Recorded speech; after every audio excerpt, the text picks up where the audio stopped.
সময়টা ছিল প্রিয় নবীজির নবুয়ত প্রাপ্তির সময়। তখন নবীজির উপর ওহী নাজিল ঠিক হয়েছে। ঠিক এমন সময় সেইখানে দেখা যায় কাবাগরের সামনে নতুন নতুন মূর্তি সাজানোর জন্য ভিন দেশ থেকে একটি কাফেলা বিভিন্ন রকম মূর্তি নিয়ে মক্কায় আসে।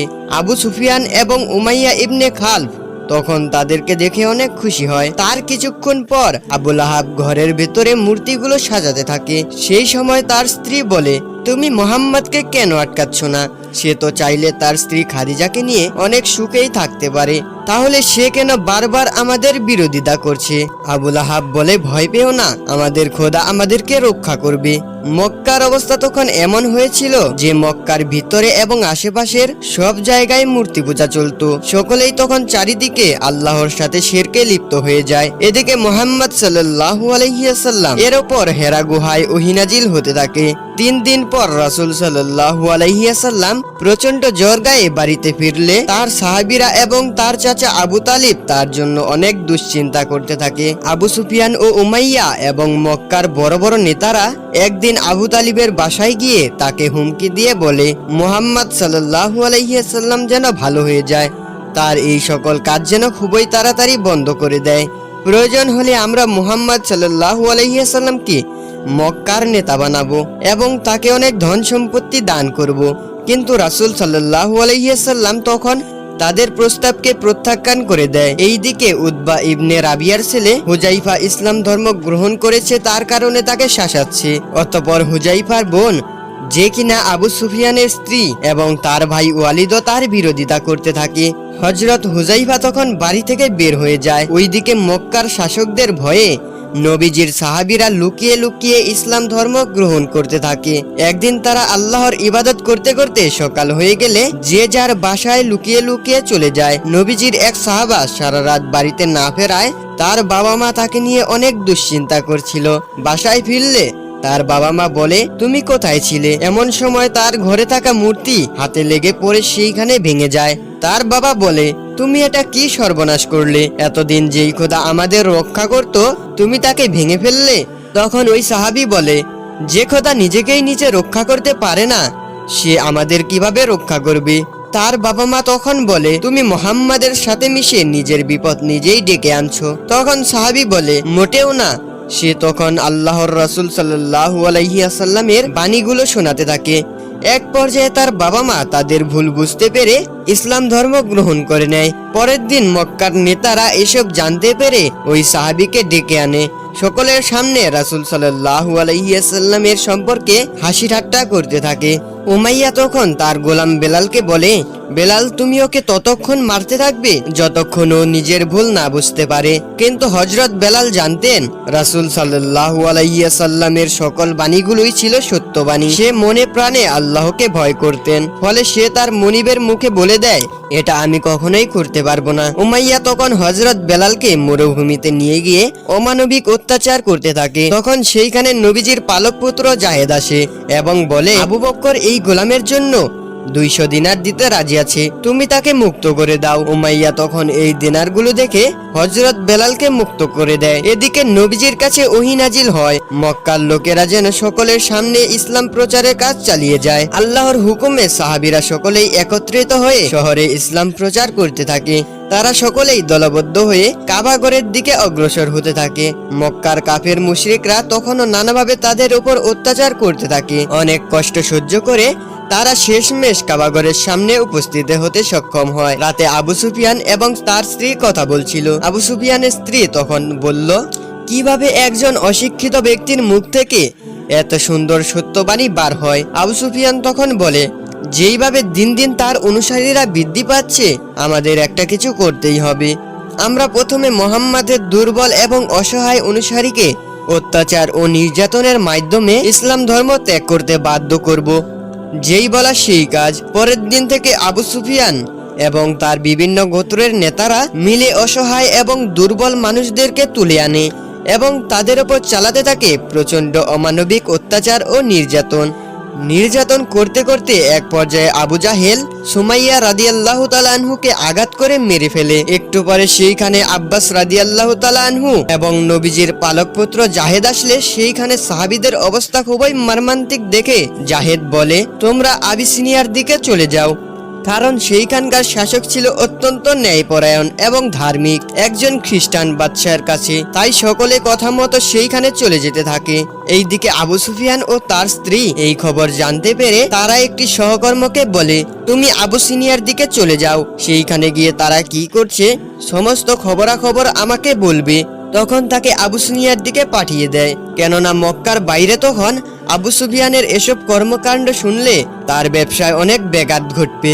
আবু সুফিয়ানের লোকটি সাথে সাথে সেই রাজ্যে চলে যায়। ওদিকে আবিসিনিয়ার রাজা তার রাজসভায় প্রবেশ করতেই সকলেই মাথা নত করে তাকে সম্মান করে।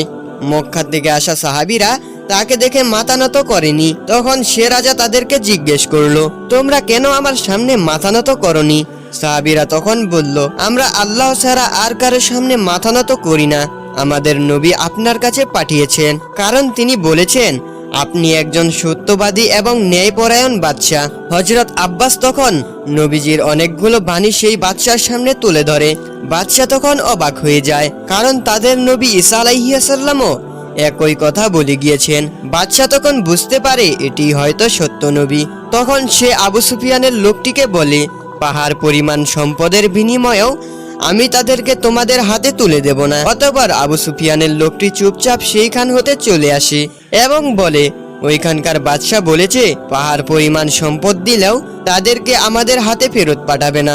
আবু সুফিয়ান সকল কিছু জানতে পেরে খুবই হতাশ হয়ে যায়। আবু সুফিয়ান তখন বলে, মক্কা থেকে হযরত মুহাম্মদ সাল্লাল্লাহু আলাইহি ওয়াসাল্লামের সকল অনুসারীকে বার করে দাও, তাদের ওপর অমানবিক অত্যাচার চালায়, যাতে তারা ইসলাম ধর্ম ত্যাগ করতে বাধ্য হয়। কথা মতো পরের দিন থেকেই মুহাম্মদ সাল্লাল্লাহু আলাইহি ওয়াসাল্লাম এর সকল অনুসারীকে বার করে তুলে আনে এবং তারা আবারও সকলের ওপর চালাতে থাকে অমানবিক অত্যাচার নির্যাতন। আবু সুফিয়ান ঘোষণা করে দেয়, কেউ যেন তাদেরকে সাহায্য করে না। যদি কেউ সাহায্য করে তাহলে তাকে কঠিন শাস্তি ভোগ করতে হবে। তাই আর কোনো উপায় না দেখে মুহাম্মদ সাল্লাল্লাহু আলাইহি ওয়াসাল্লাম তার সকল অনুসারীকে নিয়ে মক্কার মরুভূমির খোলা প্রান্তে চলে যায়। সেখানে থাকতে হয়েছিল 3টি বছর। এই 3টি বছর তাদেরকে ভোগ করতে হয়েছিল ক্ষুধার যন্ত্রণা এবং অমানবিক নির্যাতন। কিন্তু মুহাম্মদ সাল্লাল্লাহু আলাইহি ওয়াসাল্লাম এর জীবনের সবচাইতে কষ্টের মুহূর্ত তখনও বাকি ছিল। তখন প্রিয় নবীর স্ত্রী খাদিজা এবং অভিভাবক আবু তালেব মারা যায়। আবু তালেবের মৃত্যুর আগে পর্যন্ত মক্কার কাফের মুশরিকদের আল্লাহর রাসূল সাল্লাল্লাহু আলাইহি ওয়াসাল্লাম দাওয়াত দিয়েছেন, কিন্তু মক্কার কাফেররা প্রতিবারের মতোই আল্লাহ এবং আল্লাহর রাসূলের কথাগুলো অমান্য করে গিয়েছে। চাচা আবু তালিবের মৃত্যুর পর নবীজির ওপর থেকে যেন ছায়া সরে গেল। মক্কার কাফেররা এবার আরো বেশি কষ্ট দিতে লাগলো। বাধ্য হয়ে মুহাম্মদ সাল্লাল্লাহু আলাইহি ওয়াসাল্লাম তার পালিত পুত্র জাহেদকে নিয়ে তাইফের দিকে চলে যায়। কিন্তু সেইখানে গিয়ে দেখলো তাইফের মানুষেরা মুহাম্মদ সাল্লাল্লাহু আলাইহি ওয়াসাল্লামকে কবুল করেনি, বরং তারা তাদের বাচ্চাকে লেলিয়ে দেয় নবীজিকে পাথর মারার জন্য। তখন নবী করিম সাল্লাল্লাহু আলাইহি ওয়াসাল্লামকে পাথর মারতে মারতে সেইখান হতে বিতাড়িত করে দেয়।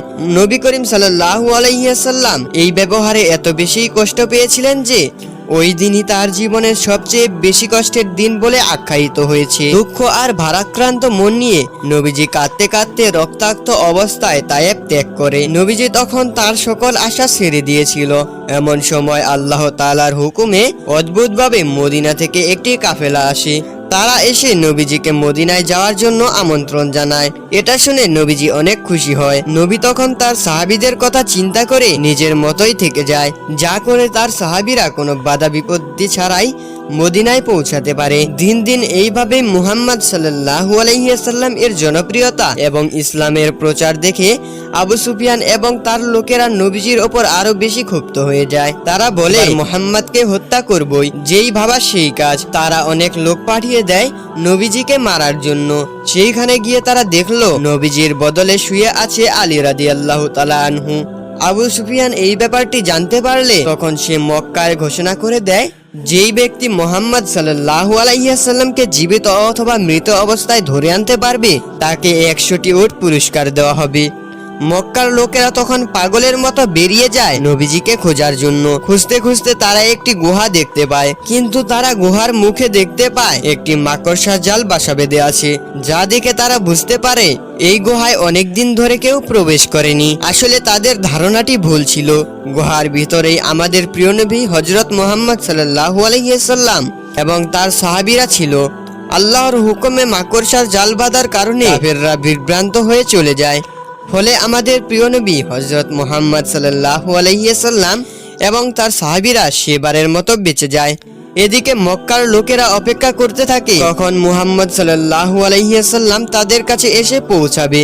অপেক্ষা করতে করতে এক সময় মদিনার মরুভূমিতে দেখা যায় নবী করিম সাল্লাল্লাহু আলাইহি ওয়াসাল্লাম তাদের কাছে ফিরে আসছে, যা দেখে তারা খুবই আনন্দিত হয়ে যায়। তারা সকলেই নবী করিম সাল্লাল্লাহু আলাইহি ওয়াসাল্লামকে অতি যত্ন এবং আদরের সাথে গ্রহণ করে নেয়। এরপর আল্লাহ তাআলার হুকুমে একটি উটের মাধ্যমে জায়গা নির্বাচন করে সেইখানে একটি মসজিদ নির্মাণ করা হয়। মদিনার সকল ধনী গরিব একসাথেই ওই মসজিদের কাজ সম্পন্ন করে। এরপর হযরত হামজা বলেন, মসজিদে কি যেন একটা কমতি রয়েছে। তখন এক সাহাবী বলে, সকলকে আল্লাহর কথা স্মরণ করে দেওয়ার জন্য আমাদের একটি ঘন্টা রাখা প্রয়োজন। হযরত হামজা তখন বলে, না, ঘন্টা তো খ্রিস্টানরা ব্যবহার করে। তখন এক সাহাবী বলল, তাহলে কেন আমরা বাদ্যযন্ত্র ছাড়াই নিজেরাই মানুষকে আল্লাহর পথে ডাকছি না? হযরত মুহাম্মদ সাল্লাল্লাহু আলাইহি ওয়াসাল্লাম তখন বেলালের দিকে আঙ্গুলের ইশারা দিয়ে বলে, হে বেলাল, তুমি আজান দাও। মুহাম্মদ সাল্লাল্লাহু আলাইহি ওয়াসাল্লাম এর আদেশে বেলাল প্রথমবারের মতো মদিনায় আজান দেয়। অন্যদিকে মক্কা ছিল এখন পুরোপুরি ফাঁকা। সেইখানে হযরত মুহাম্মদ সাল্লাল্লাহু আলাইহি ওয়াসাল্লাম এর অনুসারীরা বা তার গোত্রের কেউই ছিল না। আবু সুফিয়ান এই সুযোগে মক্কা ছেড়ে চলে যাওয়া সকল মানুষের ঘরবাড়ি, দোকানপাট এবং তাদের সকল পণ্য সামগ্রী দখল করে নেয়। আবু সুফিয়ানের লোক তখন মদিনায় সাহাবীদের উস্কে দেওয়ার জন্য সুখবর নিয়ে আসছে যে মক্কায় তো তোমাদের সকল সম্পদ লুট হয়ে গিয়েছে, তোমাদের তো এখন যুদ্ধ করা উচিত। হযরত হামজা রাদিয়াল্লাহু তাআলা আনহু বলে, মুহাম্মদ সাল্লাল্লাহু আলাইহি ওয়াসাল্লাম এখন শান্তি যাচ্ছেন, তাই আমরা এখন যুদ্ধ করতে পারবো না। হামজা রাদিয়াল্লাহু তাআলা আনহু নবী করিম সাল্লাল্লাহু আলাইহি ওয়াসাল্লামের কাছে গিয়ে বললেন, ইয়া রাসূলুল্লাহ, আমাকে যুদ্ধের অনুমতি দিন। যুদ্ধের অনুমতি চাইলে নবী করিম সাল্লাল্লাহু আলাইহি ওয়াসাল্লাম আল্লাহর হুকুম না থাকায় তাদেরকে মানা করে দেয়। মুহাম্মদ সাল্লাল্লাহু আলাইহি ওয়াসাল্লাম তখন আল্লাহর কাছে দোয়া করলো।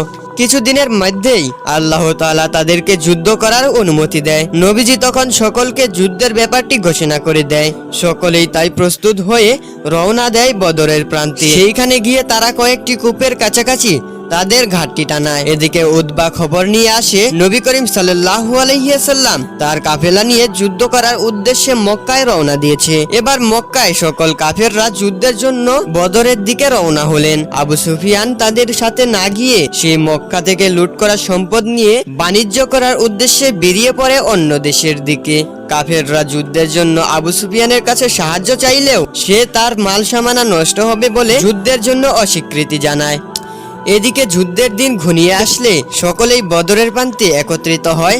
নবী করিম সাল্লাল্লাহু আলাইহি ওয়াসাল্লামের কাফেলাটি বদরের প্রান্তে বেশ কয়েকটি কূপের কাছাকাছি তাদের ঘাঁটি বেঁধে সেইখানে দাঁড়িয়ে সকলকে বলে, তোমরা সকলেই ইচ্ছে মতো পানি পান করে নাও। পানি পান করা শেষ হয়ে গেলে প্রতিটি কূপের মুখ পাথর দিয়ে ঢেকে দাও। সবাই ইচ্ছা মতো পানি পান করে প্রতিটি কূপের মুখ পাথর দিয়ে ঢেকে দেয়, যাতে কূপের কাছে এসে সেইখানে পানি পান করতে না পারে এবং এর ফলে তারা শারীরিকভাবে দুর্বল হয়ে পড়বে। নবী করিম সাল্লাল্লাহু আলাইহি ওয়াসাল্লাম যেমনটা ভেবেছিল ঠিক তেমনটাই হয়েছে। কাফেররা অনেক দূর থেকে আসার কারণেই পিপাসায় তারা কাতর হয়ে পড়েছিল, যার কারণে সংখ্যায় বেশি হলেও যুদ্ধের জন্য তারা শারীরিকভাবে প্রস্তুত ছিল না। তারা ছিল অনেক দুর্বল। যাই হোক, এক পর্যায়ে যুদ্ধ শুরু হলে সেইখানে কাফেরদের সাথে মুসলমানদের অনেক রক্তক্ষয়ী যুদ্ধ শুরু হলো। কিন্তু ভালো সংবাদ এটি ছিল, সেই যুদ্ধে আবু সুফিয়ান বাদে মক্কার বড় বড় পায় সকল নেতারাই মারা গিয়েছিল। এইভাবে মাত্র 313 জন সাহাবী নিয়ে মক্কায় হযরত মুহাম্মদ সাল্লাল্লাহু আলাইহি ওয়াসাল্লাম বদরের যুদ্ধে জয়লাভ করে।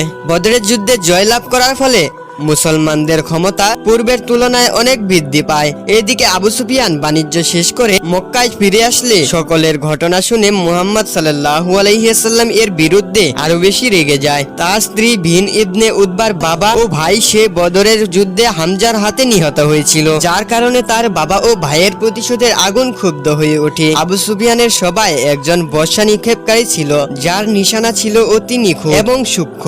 আবু সুফিয়ানের স্ত্রী তখন সেই বর্ষা নিক্ষেপকারীর কাছে গিয়ে বলল, তুমি যদি হযরত হামজাকে মারতে পারো তাহলে আমি তোমাকে অনেক স্বর্ণমুদ্রা দেব এবং তোমাকে আজাদ করে দেব। এইভাবে কেটে যায় একটি বছর। এক সাহাবী মক্কা থেকে একটি খবর নিয়ে আসে, মক্কার লোকেরা তাদের বদরের যুদ্ধের প্রতিশোধ নেওয়ার জন্য আবার নতুন ভাবে যুদ্ধের জন্য প্রস্তুতি নিচ্ছে।